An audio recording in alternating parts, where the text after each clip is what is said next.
Je m'appelle Doriane et je suis UX architecte chez Afelio.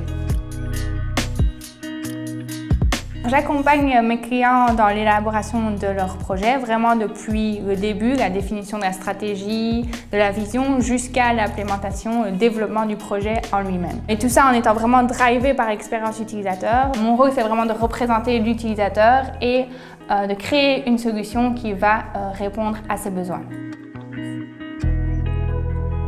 Alors, Afelio nous propose par exemple des formations. Donc, la dernière que j'ai pu réaliser, c'est celle de Product Owner.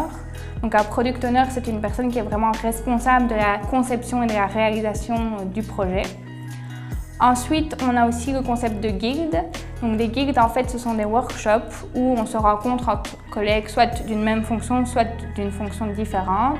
Et on va parler de problématiques soit spécifiques, soit très générales. Et on va partager nos connaissances, nos expériences et nos bonnes pratiques. Ensuite, Afelio nous permet d'être encadrés de coachs agiles, de Scrum Master qui nous aident à appliquer cette méthodologie agile. Donc l'agilité, c'est un cadre de travail qui permet donc de livrer régulièrement des fonctionnalités aux clients et donc d'avoir vraiment sa validation régulièrement pour être sûr qu'on part dans la bonne direction.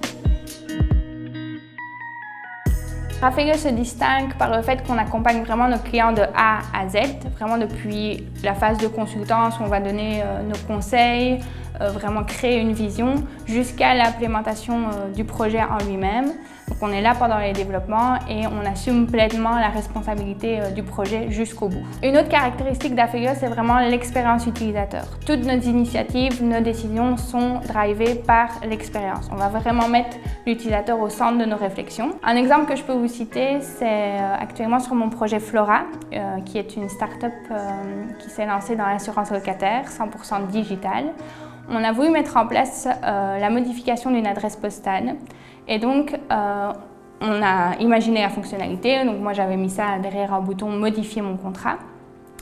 Et en donnant cette solution à l'utilisateur, on s'est rendu compte que l'utilisateur ne comprenait pas du tout la fonctionnalité. Lorsqu'il voulait changer son adresse, il allait dans ses données personnelles. Il n'allait pas derrière ce bouton « Modifier mon contrat ». Et donc, grâce à ce retour d'expérience, grâce à son feedback, on a pu améliorer la solution et amener quelque chose que l'utilisateur comprenait et savait utiliser. En conclusion, l'idée, c'est vraiment de faire une proposition, de la mettre entre les mains de l'utilisateur, d'obtenir son feedback et ensuite de l'adapter en fonction de celui-ci.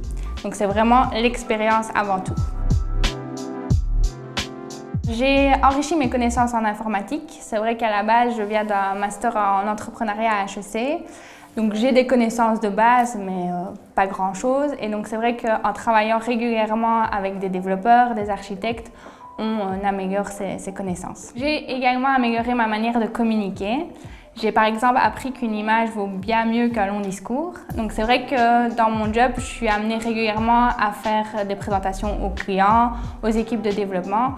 Et donc c'est vraiment important de savoir faire passer ses idées clairement. Finalement, j'ai découvert et adopté la méthodologie agile que j'applique tous les jours dans mes projets et qui me permet vraiment d'avoir un cadre de travail structuré.